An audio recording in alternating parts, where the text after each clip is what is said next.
Hola, mi nombre es Ramón Sotomayor, soy químico farmacéutico, doctor en farmacología y soy profesor del Instituto de Fisiología de la Facultad de Ciencias de la Universidad del Paraíso. El día de hoy revisaremos, dentro del módulo de Fisiología Endocrina, el concepto de hormonas tiroideas y su rol fisiológico. Para esta clase recomiendo revisar el libro de Fisiología Médica de Gannon y el de Fisiología Humana de Gayton and Hall, ambos disponibles en nuestras bibliotecas. La glándula tiroidea se encuentra bajo un control por feedback complejo, lo que implica que el control comienza a nivel hipotalámico cuando se secreta una hormona hipotalámica que es la TRH o la hormona liberadora de tirotropina, la cual por el sistema venoso portal va a estimular un receptor específico presente en las células tirotropas de la hipófisis anterior. Al estimularse se genera la liberación y síntesis de la hormona estimulante tiroide, la cual por la circulación sistémica estimula un receptor particular que se encuentra en las células foliculares de la glándula tiroidea, y esto va a generar la liberación de las hormonas tiroideas T4 y T3. Ambas son capaces de generar feedback negativo a nivel hipofisiario y a nivel hipotalámico.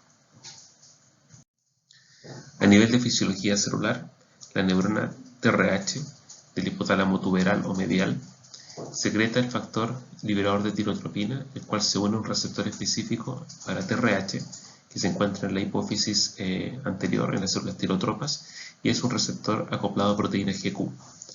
Esto lleva a la activación de la fosfolipasa C, lo que genera diacilglicerol e inositol trifosfato y aumento de calcio intracelular, y activación de la proteína quinasa C. Esto genera rápidamente la síntesis de la hormona estimulante tiroide y la liberación de la hormona estimulante tiroide que está almacenada en vesículas. Esta hormona estimulante tiroide liberada a la circulación sistémica se encuentra con el receptor para TSH presente en las células epiteliales del folículo tiroideo, que va estimulando un receptor metabotrópico acoplado a proteína GS, lo que lleva a la activación de la proteína quinasa A y a todos los aspectos asociados necesarios para la liberación y producción de las hormonas T4 y T3. Por ejemplo, activación de la bomba sodio-yoduro, activación de las peroxidasas y también producir la liberación de estas hormonas tiroides. Como mencioné anteriormente, tanto T4 y T3 son capaces de generar feedback negativo a nivel hipotalámico y a nivel hipofisiario. Como podemos observar en esta diapositiva, observamos la célula tirotropa de la hipófisis anterior, donde la TRH estimula un receptor específico para TRH acoplado a proteína GQ, que lleva rápidamente a dos procesos. Primero, a la liberación de la TSH que está estimulada, que está almacenada en vesículas, en gránulos de secreción, por lo tanto genera un efecto rápido en la liberación de TSH, y además también a través de la vía de quinasas produce fosfoproteínas que van a actuar como factores transcripcionales que van a llevar a generar el mensajero de TSH y estimular el procesamiento de este mensajero en una proteína que va a ir al almacenamiento en vesículas. Cabe señalar que en este mismo sistema las hormonas, en este caso T4 y T3, van a ejercer un rol inhibitorio por feedback negativo, ya que van a poder inhibir el proceso de transcripción del gen de TSH y también inhibir el proceso de transcripción del gen para el receptor de TRH que se expresa en la célula tirotropa. Anatómicamente, la glándula tiroidea tiene una forma de mariposa donde tiene dos lóbulos, un istmo central, que está ubicada debajo de la laringe y por delante de la tráquea, especialmente por delante del cartílago cricoide. Esta glándula tiene esta forma lobular y tiene en su propia estructura también a las glándulas paratiroides que se encuentran presentes en ambos lóbulos, pero en la zona posterior. Como se ha mencionado anteriormente, las principales hormonas secretadas de esta glándula son T3 y T4, siendo T4 la más abundante que se produce desde la glándula y T3 la más abundante que se produce en tejidos periféricos. Acá podemos observar un folículo tiroideo que, si se observa, se encuentra agrupado por un número de células que se llaman células cúbicas, que en su interior, esta es una estructura tridimensional, este folículo que en su interior tiene una sustancia denominada coloide. Estas células son las que tienen los receptores para TSH y cuando se estimulan producen el proceso de formación de las hormonas tiroideas y también de liberación de las hormonas tiroideas. Muy importante reconocer que en este caso, por ejemplo, estas células cúbicas rodean a la sustancia que es el coloide, que es donde se produce las hormonas tiroideas. Morfológicamente, la estructura del coloide y de las células nos permite poder asociar a una función tiroidea normal o una función tiroidea patológica. Por ejemplo, en esta condición de eutiroidismo, lo que se observa es una condición normal, donde está el coloide rodeado de las células cúbicas. Por el contrario, en esta condición se observa muy poco coloide y una gran hipertrofia de las células cúbicas. Esto genera una condición de TSH aumentada. Luego veremos por qué se asocia a una TSH aumentada. Mientras que en esta situación tenemos unas células cúbicas muy delgadas y una gran cantidad de coloide que se asocia a una situación de TSH disminuido. ¿Qué implica esto? Implica que en esta situación, al tener menos coloide, tengo menos formación de hormonas tiroideas. Al tener menos formación de hormonas tiroideas, tengo menor feedback negativo, menos retroalimentación negativa sobre la hipófisis. Por lo tanto, se aumenta la producción de TSH significativamente. Por el contrario, en esta situación tengo una gran cantidad de coloides, una gran producción de hormonas tiroideas. Esto lleva a un gran feedback negativo sobre la hipófisis y por lo tanto una reducción de los niveles de TSH. El coloide del folículo tiroideo está formado por una proteína que se llama tiroglobulina.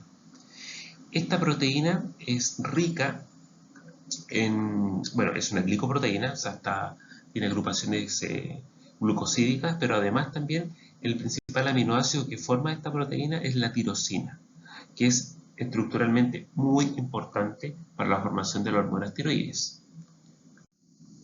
Las hormonas tiroideas, como mencionamos anteriormente, son la T3 y la T4 y tienen una característica particular desde el punto de vista estructural, que es tener átomos de yodo. Sabemos que el yodo es un oligoelemento que se adquiere de la alimentación exclusivamente y puede formar 3 átomos de yodo, siendo la T3, o tener 4 átomos de yodo formando la T4. Por lo tanto, la adquisición del yodo se produce desde alimentación. Ahora, en nuestro país surgió la primera medida de política pública adoptada a nivel internacional, que ha sido la yodación de la sal. Esto se debe principalmente a que en el siglo anterior la población no toda era ávida por consumir alimentos del mar. Por lo tanto, la ingesta de yodo o de yoduro de sodio proveniente de los alimentos marinos era muy baja. Y esto podía generar condiciones patológicas como un hipotiroidismo endémico, asociado principalmente a no consumir alimentos ricos en yoduro. Por esta situación y por los efectos que veremos más adelante que producía el déficit de yoduro, se decidió el doctor Valdivieso del Instituto Bacteriológico Nacional en realizar una medida que era producir la yodación de la sal de comida, de la sal de mesa. Esto llevó a que la OMS recomendara efectivamente la ingesta de yoduro como una medida preventiva de las patologías asociadas al déficit de hormonas tiroides. En esta situación en particular, se determinó que prácticamente por cada se necesitaba de yodo, digamos, se necesitaban aproximadamente 50 miligramos al año de yodo para tener una correcta síntesis de hormonas tiroideas, lo que equivale aproximadamente a 1 miligramo por semana. Y también se estableció por la OMS que los requerimientos de yoduro son más durante el embarazo y la lactancia, ya que hay mayor transferencia de este oligoelemento hacia el neonato y también por los gastos metabólicos que tiene la embarazada durante el embarazo. El yodo ingerido entonces en la sal proviene como forma de yoduro de sodio, es decir, se encuentra como anión yodo, y este yoduro como tal es excretado diariamente por las orinas y las heces, y solamente aproximadamente un 20% del yodo es utilizado por la glándula tiroidea. Entonces, la razón aproximada de yodación establecida a nivel internacional y recomendada por la OMS es aproximadamente 1 miligramo de yoduro de sodio por cada 100 gramos de cloruro de sodio. Ahora bien, en estas células cúbicas que rodean al folículo, que forman parte del folículo tiroideo, que están rodeando al coloide, se expresa el receptor de TSH. Es decir, la activación hipotalámica que produce el factor liberador, que es TRH, para después estimular a la hipófisis anterior para que produzca la estimulación y liberación de hormona estimulante tiroidea, TSH. Esta TSH que viaja por la circulación sistémica va a activar a este receptor de TSH presente en esta célula.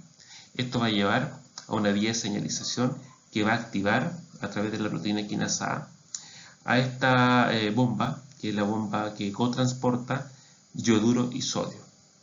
Entonces, en este caso, el yoduro proveniente de la dieta rápidamente es incorporado entonces a esta célula cúbica por la activación de esta bomba yoduro-sodio.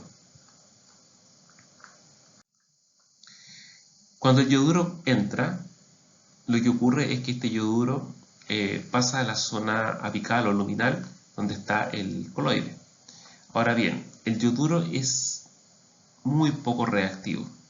De hecho, en química orgánica, la forma del yodo más activa es el yodo 0. Y para eso es necesario producir una oxidación de este yoduro a yodo 0. Y esto en particular lo hace la peroxidasa. La peroxidasa, se llama peroxidasa tiroidea, lo que hace es transformar el yoduro en yodo 0. Y este yodo 0 es altamente reactivo y es capaz de interaccionar con la tiroglobulina y producir fragmentos yodados de tiroglobulina, donde está el MIT, el DIT, T3 y T4. El MIT corresponde a la monoyodotironina, el DIT a diyodotironina, T3 y T4 con 3 átomos de yodo y T4 con 4 átomos de yodos. Globalmente, después lo revisaremos en detalle, entonces después, una vez que se activa el receptor, se produce una pinocitosis de coloide. Esto es degradado, se forma una gota con actividad lisosómica y se degrada esta tiroglobulina y los fragmentos que tienen 3 y 4 átomos de yodo son secretados porque por difusión simple pueden cruzar la barrera celular y pasan al torrente sanguíneo. Mientras que los que tienen un átomo de yodo o 2 átomos de yodo no tienen la lipofilia suficiente para poder acceder hacia el torrente sanguíneo, sino que van a una reciclada interna donde se va a degradar esto y va a permitir que el yoduro vuelva a permitir o formar parte de la síntesis de la hormona tiroidea. Este proceso como tal, que es la oxidación del yoduro a yodo 0, se denomina organificación de la tiroglobulina. Ahora, el yodo 0 es altamente reactivo, pero requiere de la actividad catalítica de una enzima, y en este caso la yodasa tiroidea es la que permite que se una el yodo a la tiroglobulina, como les mencioné hace un rato, formando MIT, monoyodotirosina, DIT, diyodotirosina, o T3 y T4. Ahora, cabe señalar que la principal hormona producida entonces por la glándula tiroidea es principalmente T4, la más abundante, y una proporción mucho más baja de T3, la cual veremos a continuación. Como mencionamos anteriormente, las hormonas de la glándula tiroides son hormonas muy lipofílicas. Estas hormonas pueden acceder sin ningún problema hacia el intracelular, ya que pueden difundir desde la membrana citoplasmática hacia el interior de la célula. Ahora, estas hormonas, que son la T3 y la T4, se producen en distinta cuantía. De hecho, la T4 es producida en grandes cantidades por la glándula tiroidea y aproximadamente solo un 20% de los niveles de T3 circulante provienen de la glándula tiroidea, ya que el 80% restante proviene de un proceso que se denomina deyodación periférica. Ahora bien, aquí hay que tener dos conceptos que son claros. La T4 tiene 4 átomos de yoduro y hay 2 ciclos, uno que está más cercano a los grupos amino y carboxilo, y cuando se retira un átomo de yodo, podría retirarse un átomo de yodo de este ciclo, del segundo, que es más lejano al grupo amino y carboxílico, o un anillo o un grupo amino del primer anillo. Cuando hablamos de la T3 como hormona biológicamente activa, hablamos que se produce la deyodación de un átomo de yoduro que tiene el segundo ciclo. ¿Okay? Mientras que cuando hablamos de la pérdida de un átomo de yoduro del primer ciclo, que da como resultado una hormona que también tiene 3 átomos de yoduro, ahí se produce lo que es la T3 reversa. Esto lo veremos en la siguiente diapositiva más en detalle. ¿Cuántas son las cuantías que se producen a nivel plasmático? Si ustedes lo ven en cantidad de microgramos al día de producción de hormonas tiroideas, prácticamente se producen 80 microgramos de T4, 4 microgramos de T3 y 2 microgramos de T3 reversa provenientes de la glándula tiroidea. Ahora bien, de estos 80 microgramos de T4, casi 27 microgramos se transforman o se deyodan a T3 y 36 microgramos corresponden a deyodación a T3 reversa. Y unos 17 microgramos se transforman en derivados conjugados que van a ser eliminados por nuestro cuerpo. Entonces, como podemos observar, el porcentaje de formación de T3, que corresponde a los niveles de T3 en microgramos plasmáticos totales por día, provienen principalmente del proceso de deyodación. Ahora, como mencioné hace un momento, la T3 reversa corresponde a la molécula u hormona que tiene 3 átomos de yoduro, pero ha perdido un átomo de yoduro del primer ciclo, mientras que la T3 biológicamente activa pierde un átomo de yoduro del segundo ciclo, ¿okay? Con respecto, por supuesto, a la T4.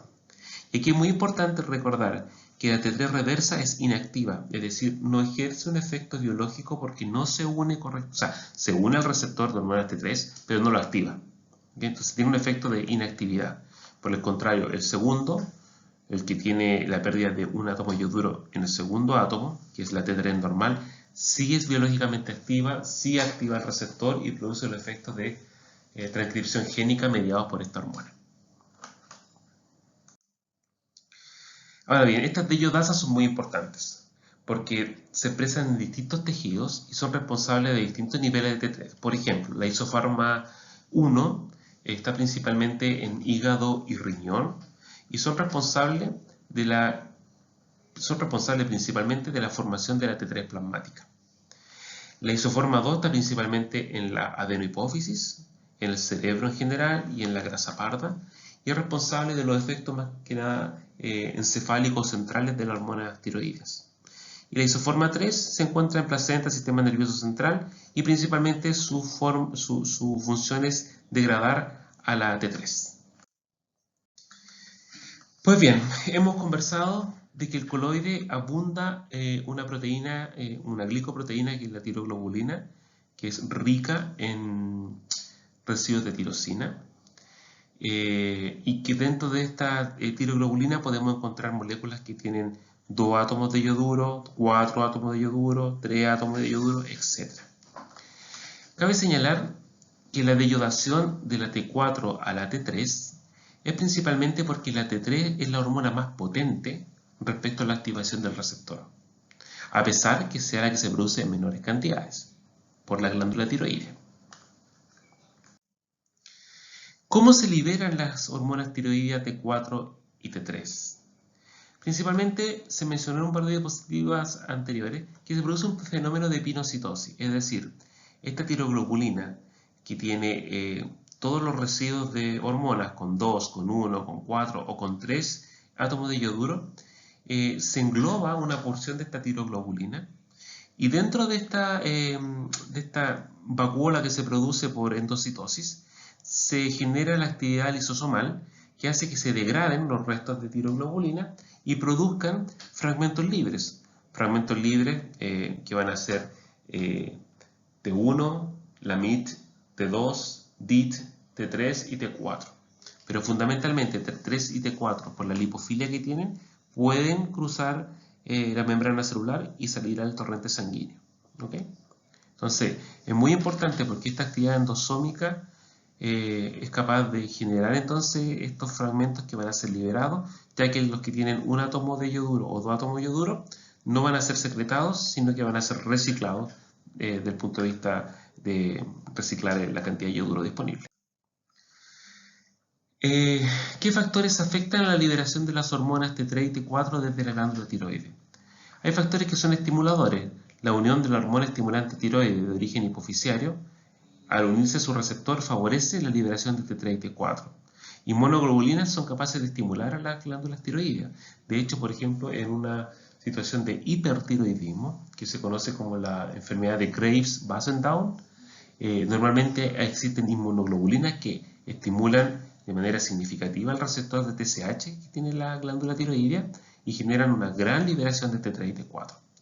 Normalmente también estas hormonas tiroideas, al tener una lipofilia adecuada, circulan en sangre unida a una proteína enlazante plasmática, TBG, y los niveles elevados de TBG, por ejemplo en el embarazo, son factores estimuladores de la secreción de T3 y T4. Y aquí quiero hacer un paréntesis, el embarazo es muy importante que haya más T3 y T4, porque el sistema nervioso central prolifera y tiene un correcto desarrollo gracias a las hormonas tiroides. Factores inhibitorios, por supuesto, la deficiencia de yoduro. Eso ocurría, por ejemplo, en situaciones endémicas cuando había poco yoduro disponible en la comida, por ejemplo, poblaciones mediterráneas, altiplánicas, inhibe la liberación de T3 y T4. Deficiencia de las de yodasa. Estamos hablando de las enzimas que son capaces de retirar un átomo de yoduro para formar las T3, tanto reversa como normal. La deficiencia de esta enzima inhibe la secreción de T3 y T4. La excesiva incorporación de yoduro, o sea, un exceso de yoduro va a generar un feedback negativo y va a inhibir la secreción de T3 y T4. Perclorato o tiocianato corresponden a sustancias que son capaces de afectar el transporte de sodio-yoduro. Por lo tanto, se incorpora menos yoduro a las células cúbicas del folículo y hay menos formación de T3 y T4. Propiltiuracilo es una droga que afecta no solamente el transporte de yoduro, sino también a la peroxidasa folicular. Por lo tanto, al bloquear esta peroxidasa, el yoduro no se transforma en yodo cero y por lo tanto no hay una reactividad del yodo cero con la tiroglobulina y por lo tanto no se produce el nivel adecuado de T3 y T4. Y finalmente la disminución de TBG, esta globulina enlazante de tiroides, también reduce la secreción de T3 y T4. Normalmente los niveles de la globulina enlazante de tiroides están aumentados en la condición de embarazo, como mencioné hace un momento. Disminuyen la hepatitis porque es una proteína de origen hepático, entonces alguna alteración hepática va a producir menos esta proteína. Y por supuesto en la falla hepática crónica va a haber una reducción significativa de los niveles de TBG circulantes. En resumen, del proceso de síntesis y liberación de hormonas tiroideas podemos decir lo siguiente. Tenemos la célula cúbica que forma parte del folículo. En la zona apical de esta célula cúbica existe el coloide que está dentro del folículo, que está rico o enriquecido en una glicoproteína que es tiroglobulina, que a su vez está enriquecida en el aminoácido tirosina. Por lo tanto, es por eso que se pueden formar estas hormonas T3 y T4 asociadas a este aminoácido, este residuo aminocídico que es tirosina. Por la zona vasolateral, donde viene el flujo sanguíneo, se encuentra el receptor de TSH, lo que genera que cuando se activa, que es un receptor acoplado a proteína GS, se activa y produce una cascada de señalización que lleva a la activación de la proteína quinasa A. Eso activa a esta bomba que es un supporter sodio-yoduro, lo cual moviliza dos átomos de sodio, con un átomo de yoduro. Este yoduro que ingresa acá, es un halógeno en la parte de la zona apical, es transformado por la peroxidasa a yodo cero. Luego por yodasas se produce el proceso de organificación, es decir, ahora el yodo comienza a unirse directamente a estos residuos de tirosina, de la tiroglobulina, y comienzan a producirse residuos que están yodados. Luego, parte de esta tiroglobulina yodada es endocitada. Al ser endocitada, se produce una actividad lisosomal que degrada parte de la tiroglobulina y los residuos que son yodados o diyodados van a ir a reciclaje, mientras que los residuos que tienen 4 átomos de yodo o 3 átomos de yodos tienen la lipofilia suficiente para ser liberados al torrente sanguíneo y por lo tanto ir a la circulación general. Como mencioné anteriormente, estas hormonas, al ser más lipofílicas y al igual que las hormonas derivadas de colesterol, como vimos anteriormente en el caso de las hormonas del adrenal, tienen una proporción muy importante de hormonas que están unidas a una proteína plasmática. Entonces vamos a encontrar hormona libre en sangre y hormona unida a proteínas plasmáticas. Las principales proteínas plasmáticas que son capaces de unir a T3 y T4 es la TBG, como vimos recientemente, que es la proteína de unión o ligante de tiroxina. Puede unir T3 y T4, aunque lo hace con mayor afinidad para T4. La prealbúmina o transtirretina, que une cerca de un 10% de las hormonas tiroideas, y la albúmina también, que es la más abundante de las proteínas de origen hepático, que une cerca de un 5% de las hormonas tiroideas.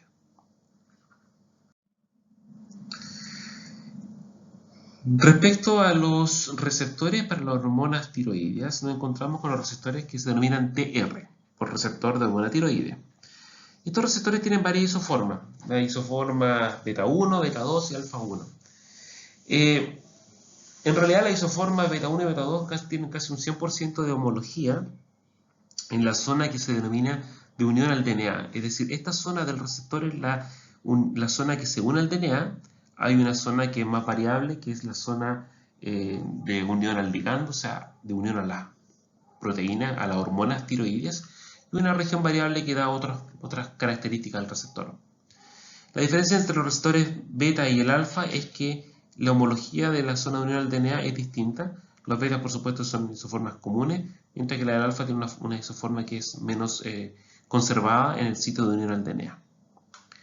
Y también su sitio de unión hipervariable es más chico y también varía en cierto tamaño respecto al sitio de unión al ligando. Ahora bien, del punto de vista de la señalización, tenemos que entonces la proteína T4, que es la hormona T4 de origen tiroideo, que es la más abundante producida por la glándula tiroides, viaja unida entonces a esta proteína carrier, que es la TBG. Ahora, esta como está en equilibrio con una porción de hormona T4 libre, es capaz de, sin ningún problema, de cruzar la membrana celular. Y dentro de la célula, por acción de deiodasa, puede formar la T3 biológicamente activa, o, no está detallado en este gráfico, la T3 reversa. Esta T3 biológicamente activa se une al receptor. Esto puede permitir que sea capaz de formar heterodímeros y se unan al DNA en sitios de unión específicos, que son los sitios de unión a hormonas tiroideas, también conocidos como sitios 3, y de esta manera afectar la transcripción de genes. Más en detalle lo que pudimos ver hace un momento, tenemos entonces que las hormonas tiroideas pueden difundir a través de la membrana celular, pueden también pasar por transportadores específicos, y acá la T4 en el citoplasma puede ser deiodada. Mencionamos que la deiodasa 3 principalmente es una metabolizante de la T4, por lo tanto genera la T3 reversa, mientras que la deiodasa 1 y 2 generan la T3 biológicamente activa. Esta T3 biológicamente activa se une a su receptor, que al final forma lo que se denomina un heterodímero, con un receptor que se llama receptor de ácido cis-retinoico. De hecho, podríamos decir que el complejo receptor de hormonas tiroideas está siempre unido a este otro receptor, que es el receptor de vitamina A. Y cuando se une la hormona T3 a este complejo, se reclutan coactivadores que favorecen la transcripción de genes. Y si ustedes se fijan, este complejo ligando receptores está unido a estos sitios 3, que son los sitios de elementos de respuesta a hormonas tiroideas. Entonces, aquellos genes que tengan estos elementos van a poder generar la activación de la transcripción. Esto es muy importante porque, al igual que las hormonas de la glándula adrenal, prácticamente los receptores de hormonas tiroideas están constitutivos en todas las células de nuestro cuerpo. O sea, las hormonas tiroideas son capaces de afectar el metabolismo celular de todas las células de nuestro cuerpo. ¿Cómo se metabolizan las hormonas? Parte de ello ya sabemos que hay un metabolismo a metabolitos activos, es decir, por ejemplo, la T4 producida por la glándula tiroidea, ¿no es cierto?, puede ser eliminada por conjugaciones o por metabolismo hepático, es decir, una proporción, por ejemplo, puede ser T4 glucuronizada o T4 sulfatada. Estos son procesos que se denominan reacciones de fase 2 a nivel hepático, que lo que hacen es disminuir la lipofilia de esta molécula, haciéndola más susceptible para ser eliminada por la orina.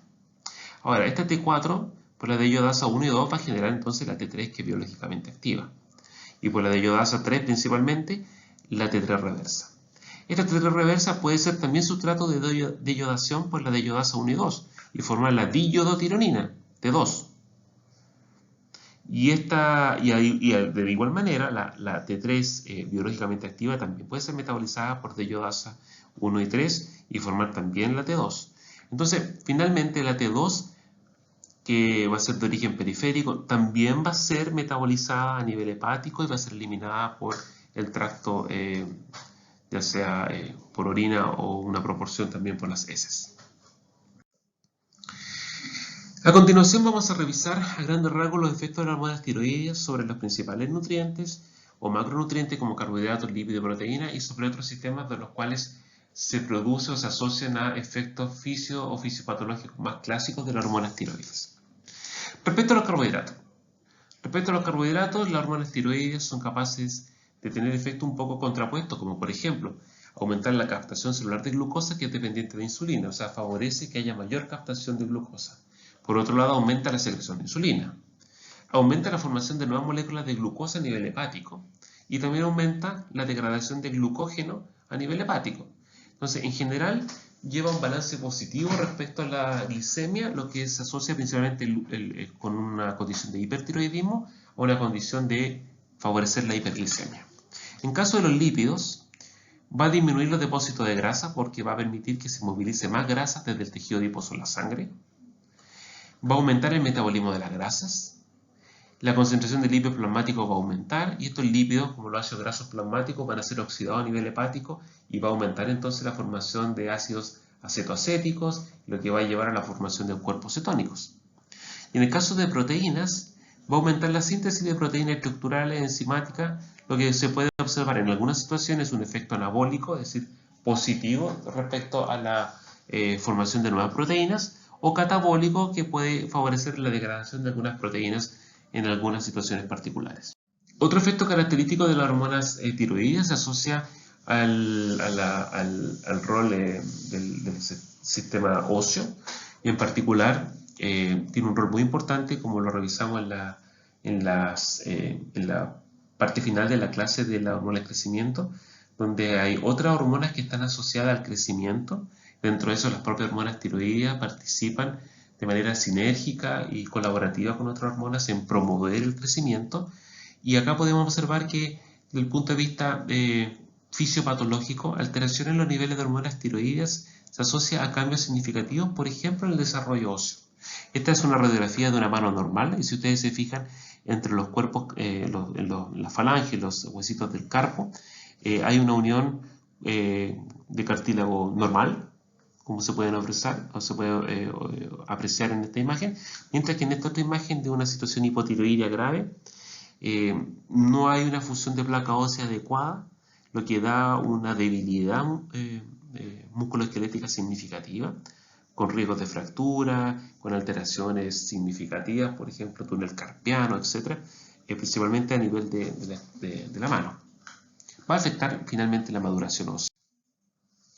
En el caso, por ejemplo, del desarrollo del sistema nervioso, aquí hay algo muy importante porque mencionamos que las hormonas tiroideas son muy relevantes para el desarrollo del sistema nervioso, especialmente durante la vida fetal. Y alteraciones de los niveles de hormonas tiroideas durante la vida fetal pueden afectar el desarrollo del feto de manera significativa. De hecho, hay dos condiciones que se pueden apreciar en situaciones críticas donde el feto se desarrolla en un ambiente hipotiroideo. Una de esas es el nanismo y la otra el cretinismo. El cretinismo se observa muy poco actualmente en nuestro país, por ejemplo, ya que la medida de yodar la sal permitió asegurar niveles adecuados de yoduro y por ende una síntesis de hormonas tiroideas también adecuada. Pero en aquellos países, por ejemplo, como países subsaharianos del África Central, muy alejados de las costas, donde los alimentos ricos en yodo son muy bajos, se observaba, por ejemplo, este fenómeno. El fenómeno de cretinismo corresponde a un tipo de retardo mental y el fenómeno de nanismo a un déficit de crecimiento. Lo que ustedes ven acá es una niña de 6 años, por supuesto, con desarrollo normal, de estatura normal, mientras que acá tenemos un joven de 17 años que presenta retardo mental, un enanismo significativo, y está asociado, como se puede observar a nivel plasmático, a una TSH aumentada, es decir, tomen en cuenta que el rango normal va entre 0,3 a 5,5 mil unidades por litro y acá tenemos 285 mil unidades por litro, lo que significa que se encuentra este joven bajo una situación de hipotiroidismo crónico, y eso no es capaz de generar un feedback negativo a nivel hipofisiario, por ende los niveles de TSH aumentan significativamente. A nivel celular es muy, pero muy importante los efectos de las hormonas tiroides. Entre esos efectos tenemos, por ejemplo, la producción de calor celular. ¿Qué significa esto? Significa que hay un efecto calorigénico mediado por el aumento del metabolismo en las células. Aquí vamos a hacer una relación un poco macro que tiene que ver en las condiciones patológicas. Por ejemplo, una situación de hipertiroidismo se asocia mucho a una intolerancia al calor, es decir, hay una gran formación o efecto calorigénico en las células. Mientras que una situación de hipotiroidismo se asocia a una intolerancia al frío y una producción de calor mucho más baja. Acá ustedes pueden observar, por ejemplo, lo que se consume de oxígeno en un sujeto normal, entre 225 a 250 ml por minuto. En el hipertiroidismo esto aumenta a casi 400 ml por minuto, más del doble. Esto revela dos cosas. Revela que mayor cantidad de oxígeno es requerido para las actividades calorigénicas de la célula, mediadas principalmente porque las hormonas tiroideas aumentan la expresión de aquellas bombas, por ejemplo la sodio-potasio TPasa, el transporte de sodio y protón a través de canales, la tasa metabólica corpórea y la actividad de bombas de sodio para aumentar la producción de calor. Entonces, en general, la tasa metabólica celular está aumentada. Sobre el sistema cardiovascular, las hormonas tiroideas tienen un efecto inótropo positivo. Esto significa que son capaces de aumentar la fuerza contráctil del corazón. Efecto cronótropo positivo, aumentan la frecuencia de latido, aumentan el gasto cardíaco, que es función de estos efectos tanto de contracción como de frecuencia, y vasodilatación. De hecho, en una situación de hipotiroidismo podemos ver una condición casi bradicárdica, baja de presión arterial significativa, mientras que en una de hipertiroidismo aumento de la presión arterial y de hecho se observan taquiarritmias o taquicardias por el aumento de las hormonas tiroideas. A nivel del sistema nervioso central, su efecto fisiológico es favorecer la maduración del sistema nervioso central, como lo revisamos hace un momento, y cambios en las hormonas tiroideas se asocian a cambios conductuales significativos. De hecho, se asocia que las personas que tienen hipotiroidismo tienen mayor riesgo de producir depresión. Y también en el hipotiroidismo se ha observado un mayor grado de infertilidad tanto en hombres y mujeres, por lo tanto hay un rol de las hormonas tiroideas significativo sobre el sistema. Bien, finalmente podemos resumir que la regulación de la glándula tiroidea para la producción de T3 y T4 está producida por un feedback complejo, que significa que es una regulación que comienza a nivel hipotalámico en nuestro cerebro, en esta área del diencéfalo, que al ser activada y producir TRH, va a estimular a las células tirotropas de la hipófisis para que éstas produzcan la hormona estimulante tiroides TSH. Esta hormona hipofisiaria viaja por la circulación sistémica y estimula a la glándula tiroidea para que produzca las hormonas T3 y T4. Luego, este aumento a nivel fisiológico de T3 y T4 va a generar feedback negativo a nivel hipofisiario e hipotalámico, que va a llevar finalmente a la reducción de los niveles de hormonas tiroideas. Este es el rol fisiológico normal y cómo debe funcionar el sistema. ¿Qué pasa en situaciones de hipertiroidismo? En situaciones de hipertiroidismo tenemos dos. Tenemos, por ejemplo, una que genere que la glándula produzca de manera significativa mayores niveles de T3 y T4. Y por ende, por ejemplo, ya sea por estimulación por inmunoglobulina, por un bocio hiperfuncional, hipercaptador de yoduro, se producen mayores cantidades de T3 y T4 que hacen feedback negativo a nivel hipofisiario e hipotalámico y por ende encontraríamos niveles bajos de TRH, de TSH con altos niveles de T3 y T4. Y por otro lado, cuando podemos tener un hipertiroidismo central, es que vamos a tener aumentados los niveles de T3 y T4 asociados con un aumento de los niveles de TSH y una disminución de los niveles de TRH. Entonces acá podríamos tener alguna situación hipofisiaria que llevara a un incremento significativo en los niveles de TSH y por ende este aumento en los niveles de TSH se refleja con una mayor cantidad en la liberación de T3 y T4. En el caso contrario de un hipotiroidismo, podemos tener la situación de un hipotiroidismo primario, por ejemplo, donde la glándula está alterada en la formación de T3 y T4, por ejemplo, de manera autoinmune, por ejemplo, tiroiditis de Hashimoto, donde está disminuida la secreción de T3 y T4 y su formación, no hay feedback negativo sobre hipófisis e hipotálamo, por lo tanto los niveles de TRH y TSH estarían aumentados. Pero también podría haber un tumor hipofisiario, por ejemplo, hipofuncional, que afecte significativamente a la glándula y eso genere menos niveles de hormona estimulante tiroides, lo que estimula menos a la glándula tiroidea, por lo tanto produce menos T3 y T4. Este sería un hipotiroidismo de origen central y por lo tanto no puede hacer feedback negativo a nivel hipotalámico y los niveles de TRH estarían aumentados. Estas condiciones, hay que decirlo que desde el punto de vista patológico son patologías con alta prevalencia, tanto el hipo como hipertiroidismo. Recuerdo, para abordar la temática de esta clase en mayor profundidad, recuerdo por favor estudiar los textos de fisiología que hemos revisado al principio de esta clase, que serían el Gannon de Fisiología Médica y el Gayton de Fisiología Humana.